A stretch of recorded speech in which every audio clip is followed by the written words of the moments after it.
Bonjour chers amis et chers amis coachés, chers amis stagiaires, chers amis participants à mes stages et à mes ateliers. On continue la saga du quadrant d'Hoffmann. On a vu le quadrant d'Hoffmann pour les travaillomans. On va voir maintenant celui pour les empathiques.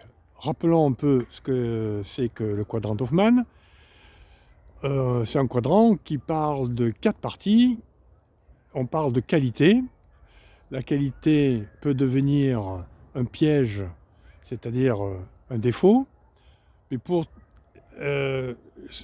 éviter d'être dans ce défaut, dans ce piège, on va chercher son opposé qu'on appelle le challenge. Et le challenge lui-même, si il retombe dans son côté négatif, son côté face, on l'appelle l'allergie. Et l'allergie, c'est l'opposé de la qualité, justement, que l'on n'aime pas. On n'aime pas le challenge, l'allergie. Ça peut être une allergie par rapport à la qualité. Alors voyons ça de plus près. On va voir 3 exemples pour l'empathique. Alors je vous montre le schéma. Alors, prenons le cas de l'empathique qui a comme qualité d'être communicatif. Alors s'il est communicatif, c'est bien, mais il peut tomber dans le piège d'être trop communicatif. On appelle ça bonimenteur. Bonimenteur qui a tendance à parler beaucoup, et à dire un peu des choses un peu n'importe comment. Alors pour éviter de tomber dans ce piège, l'empathique peut travailler son côté challenge qui est d'être un peu plus centré sur lui-même. C'est-à-dire d'être un peu plus en communication avec lui-même. Et d'éviter d'être trop dans les échanges avec les gens. Mais s'il est trop centré sur lui-même, il devient fermé. Alors c'est marqué challergie, c'est allergie. Hein. Donc il devient fermé, et justement c'est son allergie. Il n'aime pas les gens, l'empathique n'aime pas les gens qui sont fermés. Et malheureusement, ça peut être le problème du persévérant. Le persévérant qui a tendance à être fermé, lui il a comme côté pile, son côté qualité qui est d'être centré sur lui-même. Puisque les persévérants, je rappelle, ce sont des gens qui aiment bien les règles, qui aiment bien donner leur opinion, leur avis, et donc qui aiment bien parler d'eux-mêmes. Alors pour les persévérants, eux, ils doivent travailler comme challenge justement d'être un peu plus communicatifs, un peu plus affectueux, et ça leur permettra justement d'éviter le piège de la fermeture.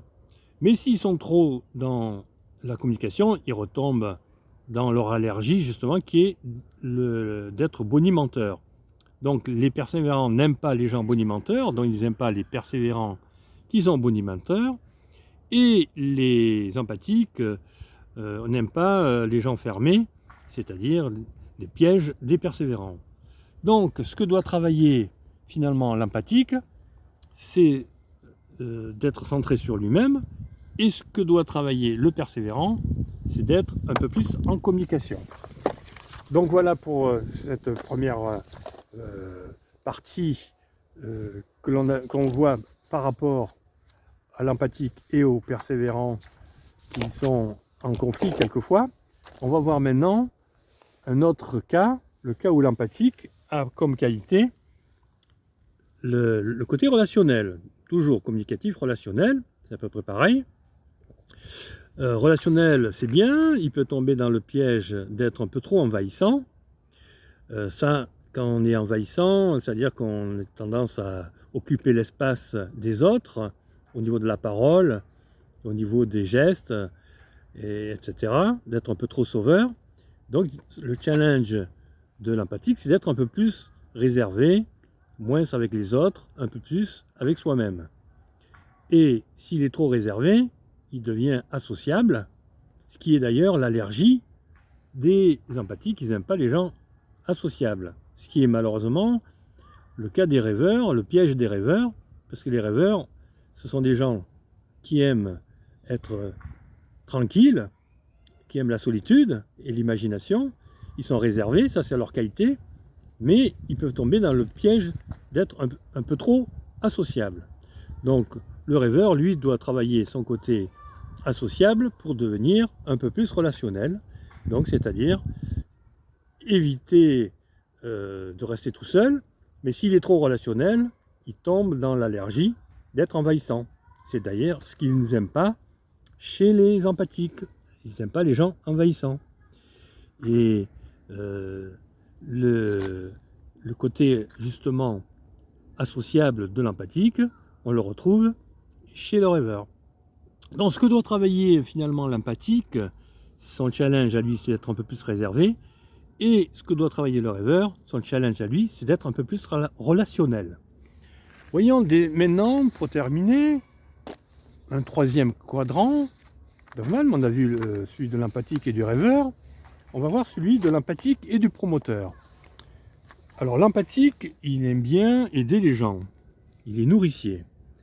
Rappelez-vous, en analyse transactionnelle, que l'on a vu dans une autre vidéo, qu'on appelle PD+, parent donnant positif, nourricier, c'est son côté qualité. Mais trop nourricier, il devient sauveur, voire causeur, tendance à parler beaucoup et pas être actif. Beaucoup de paroles, mais pas beaucoup d'action.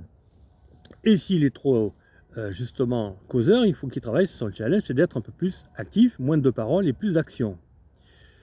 S'il est trop actif, il devient dictateur. Il a tendance à trop diriger, donner des ordres, vouloir que ses actions soient toujours faites, réalisées.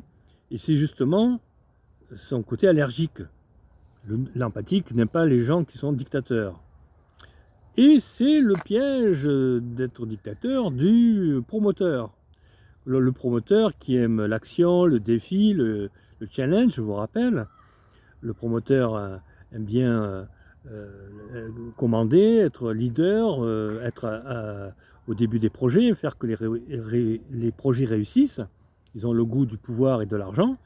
Ils ont tendance à vouloir faire que leur projet marche, donc d'être un peu dictateur. Et pour éviter d'être dictateur, eh bien, il faudrait qu'ils travaillent leur côté un peu plus nourricier, un peu plus tourné vers les autres, un peu plus aidant. Mais s'ils sont trop aidants, ils peuvent devenir sauveurs ou causeurs, faire ce qu'ils n'aiment pas d'ailleurs. Ils n'aiment pas les gens qui parlent beaucoup, qui ne sont pas dans l'action et qui ont tendance à prendre du temps en parole. Donc, on peut voir là encore une fois que l'empathique doit travailler son côté challenge actif et le promoteur, lui, doit travailler son côté nourricier. Voilà pour ce qui est des quadrants d'Hoffmann au niveau de l'empathique. Il y en a d'autres, évidemment, on ne va pas tous les faire. Mais là, vous avez vu un aperçu de ce que peut représenter le quadrant d'Hoffmann et comment on peut, grâce au challenge, à travailler son challenge, comment on peut pallier à des pièges, ne pas tomber dans des pièges et garder ses qualités et travailler ses challenges. Alors voilà pour cette vidéo sur l'empathique. Eh bien, on verra d'autres vidéos sur d'autres profils. Pour l'instant, je vous souhaite une bonne matinée si c'est le matin pour vous, une bonne journée si c'est le jour pour vous, et une bonne soirée si c'est le soir pour vous. C'était Soigny. À très bientôt.